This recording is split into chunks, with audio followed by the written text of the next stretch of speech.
You can't manage that kind of money by yourself, Dad. You're still grieving. Just sign this, and let us handle everything. My son slid the document across my kitchen table like he was doing me a favor. His wife sat beside him, nodding along, her hands folded the way people fold hands at funerals. I looked at that paper.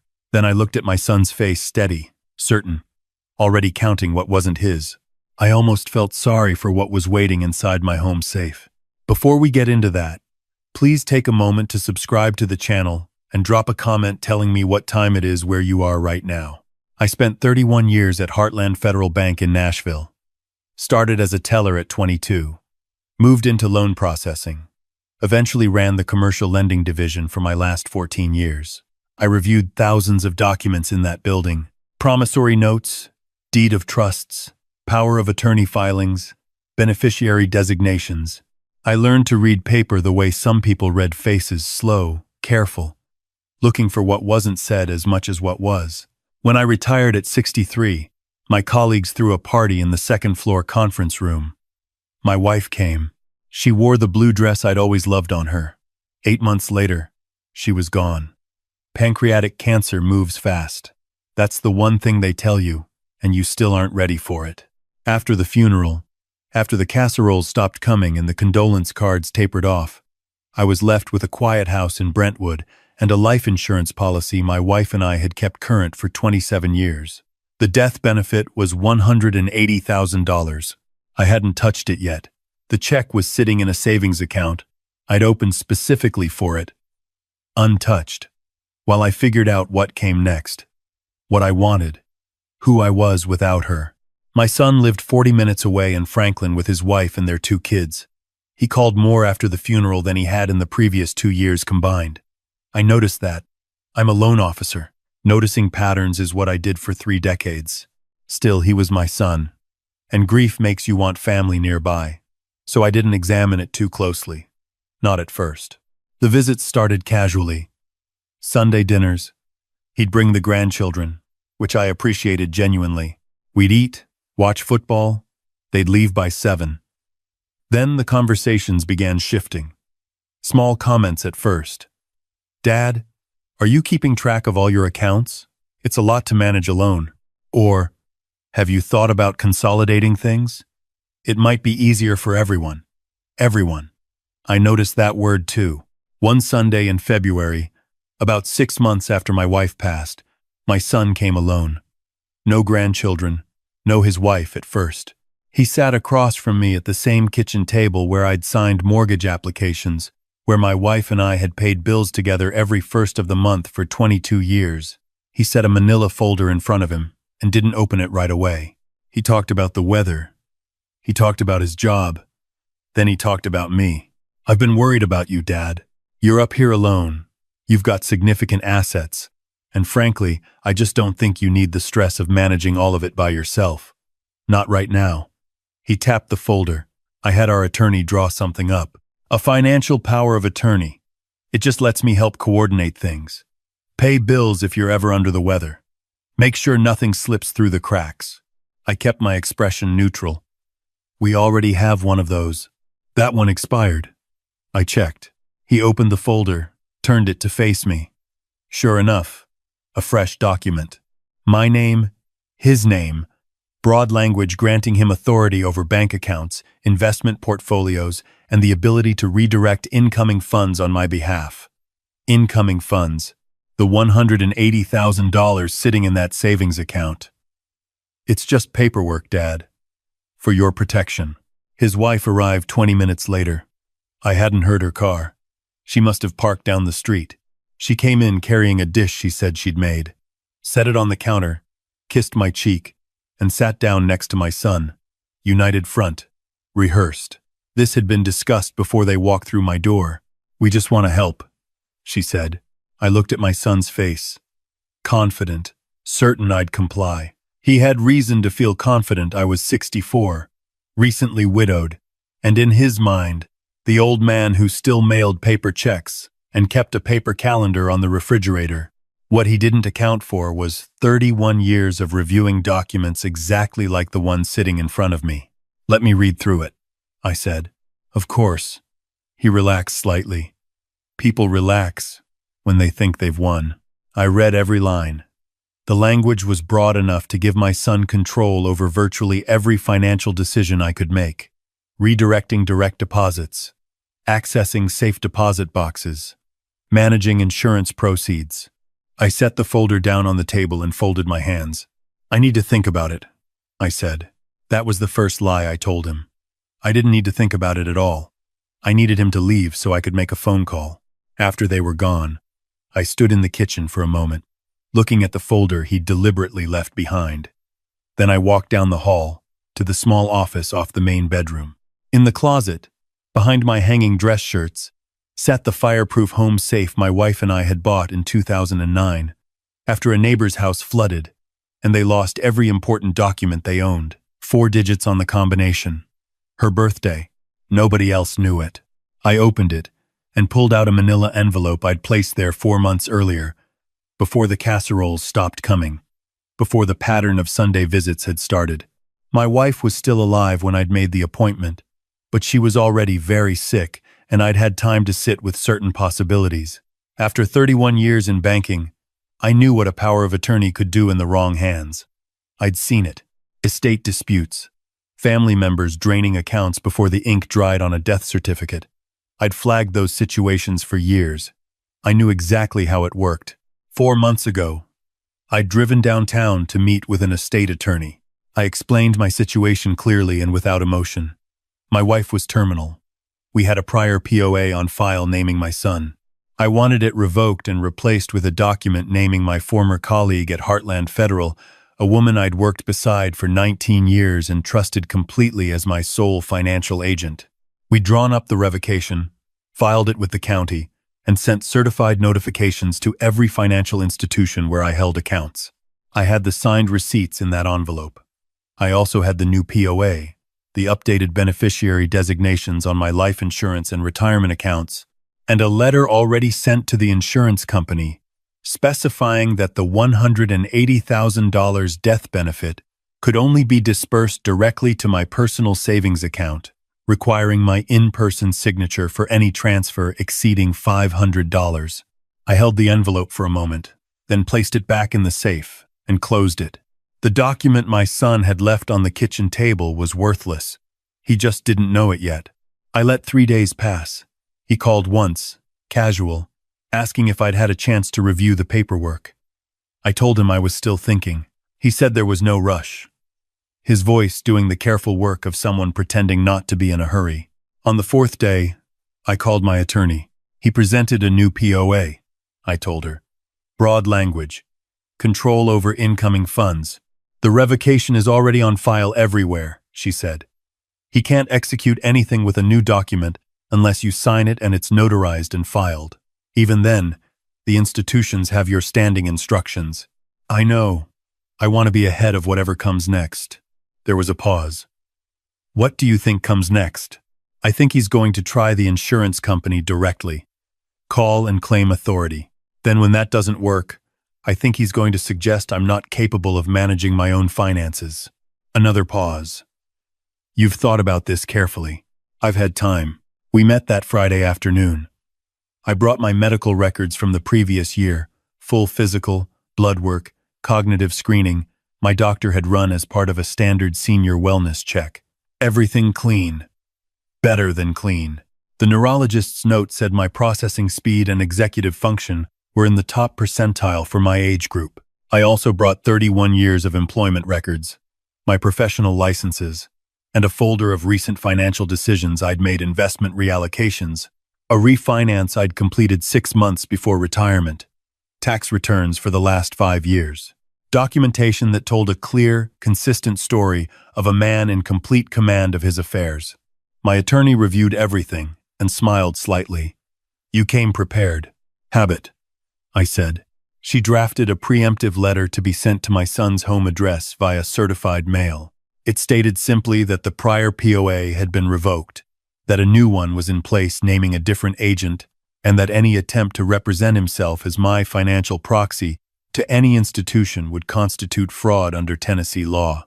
She also drafted a letter to the insurance company confirming my standing instructions. We sent everything that afternoon. My son called the next morning at 7:48.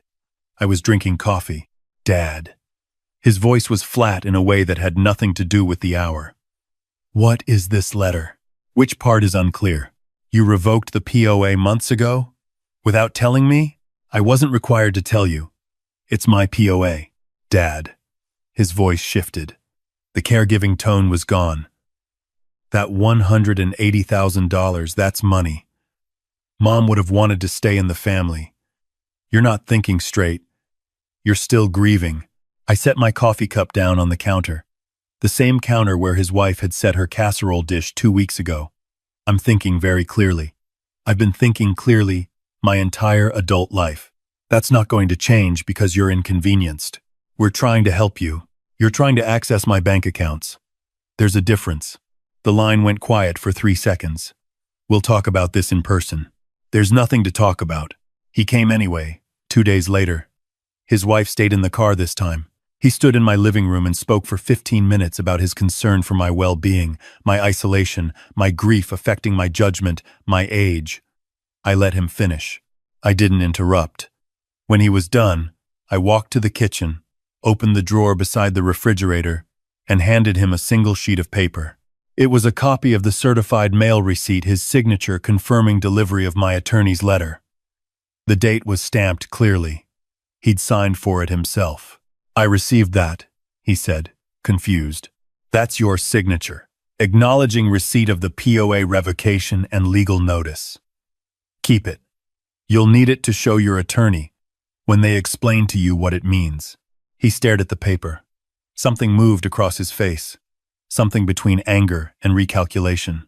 You're making a mistake, he said. You're standing in my house, I said. I think we both know who made the first mistake. He left without another word. His wife backed out of the driveway without either of them looking toward the house.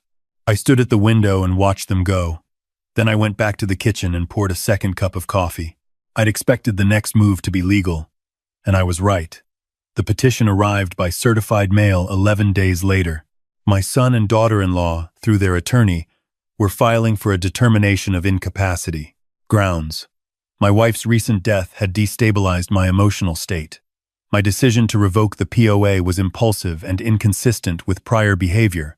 My refusal to accept family assistance indicated cognitive decline, and my management of a large insurance settlement was placing me at financial risk.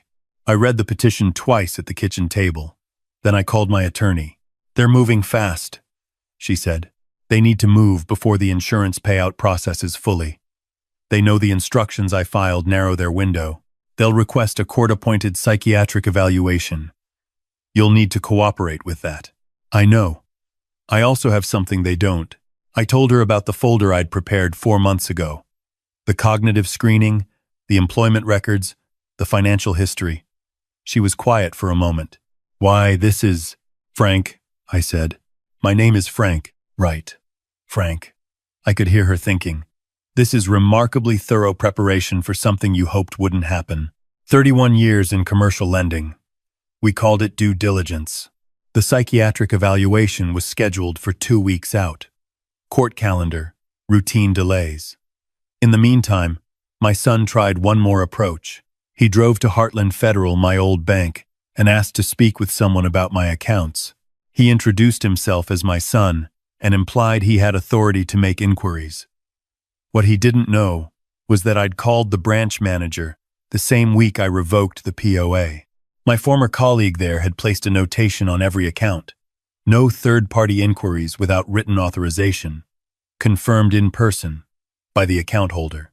The branch manager called me that same afternoon. Your son came in today, she said. We turned him away. Thought you should know. Thank you, Susan. I appreciate it. Frank, is everything okay? It's handled, I said. But I want to document this visit. Can you email me the date, time, and what was said? She sent it within the hour. I forwarded it to my attorney. The psychiatric evaluation happened on a Thursday morning. Dr. Raymond Cole, court-appointed, worked out of an office in Green Hills. He had the careful, unhurried manner of someone who'd seen every version of family conflict wearing the costume of medical concern. We spent 90 minutes together. He asked about my career, my wife's illness, the timeline of my financial decisions, my relationship with my son, my daily routine since retirement. I answered every question directly. No performance, no self-pity. Just facts delivered in the same tone I'd used in 31 years of loan committee meetings. He tested my memory, gave me 3 objects to recall, had me count down from 100 by sevens, asked me to draw a clock, to name current events, to explain a hypothetical financial decision and walk through my reasoning. I recalled the 3 objects without hesitation. The clock was accurate to the minute hand. I named 3 recent news items I'd read that morning. The financial hypothetical I walked through with the same methodology I'd used on commercial loan applications for 14 years. At the end, Dr. Cole closed his notepad. Mr. Dolan, I'm not able to share my conclusions directly, but I'll tell you this much. The clinical picture here is not what the petitioning party described. No, I said. I didn't think it would be. My attorney called me the following Tuesday. Cole's report came in. Full competency. He noted the petition appeared inconsistent with any observable evidence of cognitive impairment. He used the phrase, no clinical basis, 3 times. She paused. Their attorney called me this morning. They want to discuss settlement. What are they proposing? They'll withdraw the petition. In exchange, they want you to restore your son as beneficiary on the insurance policy and add him to the savings account. I was standing at my back window, looking at the yard. My wife had planted a row of knockout roses along the back fence. They'd come back on their own this spring, the way they always did. No, I said. I told them you'd likely say that. What's the hearing date? 3 weeks. File our response. The hearing lasted 55 minutes. My attorney presented Dr. Cole's report, my complete financial records going back 15 years, the cognitive screening from my annual physical, character statements from 2 former colleagues at Heartland Federal, and the documented evidence of my son's attempt to access my accounts using a revoked authority. His attorney argued emotional distress and isolation as grounds for diminished capacity. The judge, a man in his late 50s who wore reading glasses on a chain and had the look of someone with no patience for cases that wasted his calendar, stopped the opposing attorney midway through a sentence. Counselor, you have a petition for incapacity filed against a man who, by your own timeline, simultaneously retained an estate attorney, drafted and filed a POA revocation, coordinated with multiple financial institutions, and prepared a comprehensive evidence file, all while you claim he was too impaired to manage his affairs. He set his glasses down. Do you see the problem with that argument? Your Honor, the behavior itself was erratic. The revocation was done without family notification. He wasn't required to notify anyone. It's his power of attorney. The judge looked at the papers in front of him. Petition denied. Court finds no basis for a determination of incapacity. I'll also note for the record that the evidence suggests this petition was filed in response to the respondent's lawful financial decisions, not in genuine concern for his well-being. The gavel came down once. Clean. Final. I walked out of the courthouse with my attorney. My son and his wife were at the other end of the hallway. He looked at me once, then away. His wife stared at the floor. Their attorney was already on his phone. On the courthouse steps, my attorney turned to me. It's over. You're on record as fully competent. The petition is dismissed. The POA revocation stands. Everything you filed with the financial institutions stands. Yes. She looked at me carefully. How do you feel? I looked at the parking lot. A normal Tuesday morning. People going about their lives, like I want to go home and figure out what comes next. She nodded. Call if you need anything. I drove home alone. The house felt different when I walked in. I stood in the kitchen for a moment, then in the living room, then in the doorway of the small office down the hall. 22 years of our life in these rooms. The place my wife and I had argued about paint colors and laughed about the neighbor's dog and sat together every Sunday morning with coffee before the rest of the world woke up. The place my son had walked into with a folder and a plan. I went to the office, opened the safe, and took out the envelope. I spread the documents across the desk. The POA revocation, with its certified mail receipts, the updated beneficiary forms, the insurance instructions, everything I'd prepared when she was still alive, and I was sitting with hard possibilities and deciding quietly how I would protect what we'd built. I sat there for a long time. My son called that evening. I let it go to voicemail. He called again the next morning. I let that go too. On the third day, he sent a text. It said, "I hope you're proud of yourself. You won. That's all you care about." I read it twice. Then I typed back, "I didn't want to win. I wanted to be treated like a person. You chose not to do that." I didn't send a second message. I set the phone down and called my realtor. I'd been thinking about selling the house since January. The thought had arrived quietly, without drama, not as escape, but as acknowledgement. The house was 4 bedrooms for one person, 22 years of memories that were becoming heavier than comforting. The mortgage was paid. The property had appreciated significantly since we'd bought it. And in the months I'd spent sitting with my situation, I'd done what I always did when facing a major decision. Research. Spreadsheets. Comparisons. I'd been looking at a small town in East Tennessee, in the foothills of the Smokies, where a 2-bedroom cabin on 2 acres was listed at $195,000. Wood stove in the living room, a creek running along the property line, a covered porch facing east. The realtor put the Brentwood house on the market on a Thursday. By the following Monday, I had 4 offers. I accepted the strongest, all cash. Quick close at $387,000. My son found out when the for sale sign went up. He called 8 times in one afternoon. I answered the 8th. "You're selling the house." His voice had the sound of someone who'd just understood something they'd been refusing to see. "Yes." "Where are you going?" "Somewhere quieter." "Dad." A long pause. "We were wrong. About the POA. About all of it. Okay? We were wrong. But you can't just, this is the house you raised me in. This is where Mom—" "I know what this house is," I said. "I also know what happened in it. So that's it? You're done with us?" I looked out the window at the front yard. The realtor's sign had a bright red under contract rider on it already. "I'm done with being managed." "That's different." He didn't say anything. "You have children," I said. 2 of them. They're going to grow up and make decisions you don't understand, and spend money you didn't expect them to spend, and live lives that look different from what you imagined. When that happens, I hope you remember this year. I hope you remember what it felt like to have someone decide that your judgment couldn't be trusted." He hung up. I put the phone in my pocket and went to start packing. The closing happened on a Friday. I signed the final papers in a conference room at a title company in Cool Springs, the same part of town where my son had his office. I didn't look for his car in the parking lot. I accepted the wire transfer confirmation, thanked the closing agent, and walked out into an ordinary April afternoon. Tennessee spring. Everything green. The air smelling like it had plans. I drove home and finished loading the last of what I was taking. Not much. Some furniture, my books, my wife's rose-cutting tools that I couldn't leave behind. Everything else I donated or sold.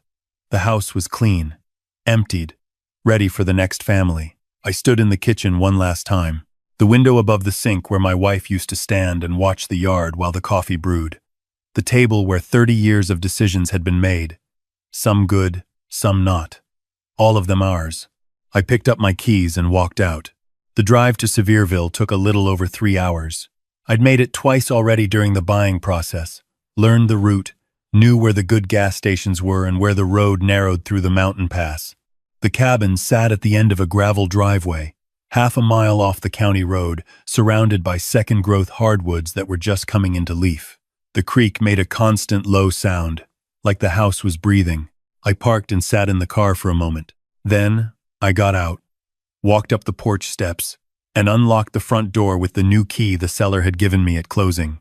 Inside, the rooms were small and smelled like wood and cold stone. The morning light came through windows that faced the mountains.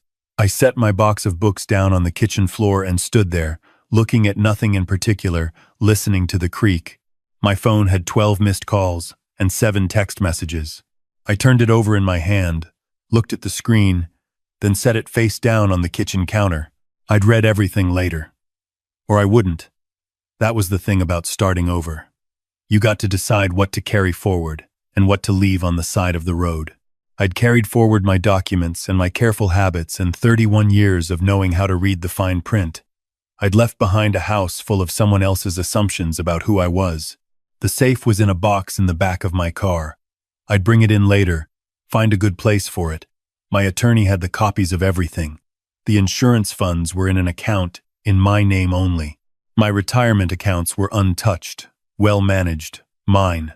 Everything in order, the way it always had been. I found a mug in one of the kitchen boxes and filled it with water from the tap. Sat down on the porch steps. The mountains were still holding a little winter at their tops, white patches against the blue. The creek turned over the stones at the property's edge. Unhurried. Somewhere on the drive up, I'd made a decision. Not a dramatic one. Just a quiet settling into what was true. I was 64 years old. I had enough money to live on my own terms for the rest of my life.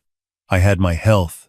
I had the work of 31 years sitting like a foundation underneath everything. And I had this. 2 acres, a covered porch, an east-facing window, and not a single document on this property that had anyone else's name on it but mine. I'd fought because I had to. I'd documented because it was the right thing to do. I'd won because I'd prepared before anyone had thought there was a fight coming. And now, the fight was over. The afternoon light moved across the porch. I stayed where I was and let it. I'd told my son I wasn't done with them. That wasn't quite accurate. I was done with the version of the relationship where I existed as an asset to be managed. What came after this, if anything came that was up to him? The door wasn't welded shut, but it opened from the inside now. I finished my water, went back into the cabin, started unpacking. There's something clarifying about putting your belongings into a new space. Each object has to earn its place. The things you keep on purpose. My wife's rose tools went on a shelf by the kitchen window where I'd see them every morning. Her photograph, the one from our last vacation, her standing in front of the Smoky Mountains with her hand shielding her eyes from the sun, laughing at something I'd said, went on the windowsill in the living room. The view out that window was the same range of mountains. I noticed that and let myself feel it without trying to name it. By evening, the main rooms were livable. I made dinner from what I'd brought in a cooler, ate on the porch in the last of the light. The creek was louder in the evening. The tree frogs started up as the dark came in. I thought about the pension arriving every month, steady as it had always been. The insurance funds sitting quiet and intact. The legal proceedings closed, documented, finished. I thought about my son sitting somewhere in Franklin, recalculating. And then, because the creek was loud and the air was cool, and there was nothing left that required my immediate attention, I stopped thinking about it. There were trails near the cabin. I'd check them on a map. I'd buy a good pair of boots this week, walk one of them, see what was out there. I had no plan beyond that, and for the first time in 31 years, no plan felt exactly right. The stars came out over the mountains, one at a time at first, then all at once, the way they always do when you get far enough from the city lights. I stayed on the porch until it was fully dark. Then I went inside, locked the door, and slept better than I had in 8 months. If this story moved you, please hit the like button and subscribe to the channel. I'd love to hear your thoughts in the comments below. And to hear the next story, click the box on the left. Thank you for watching.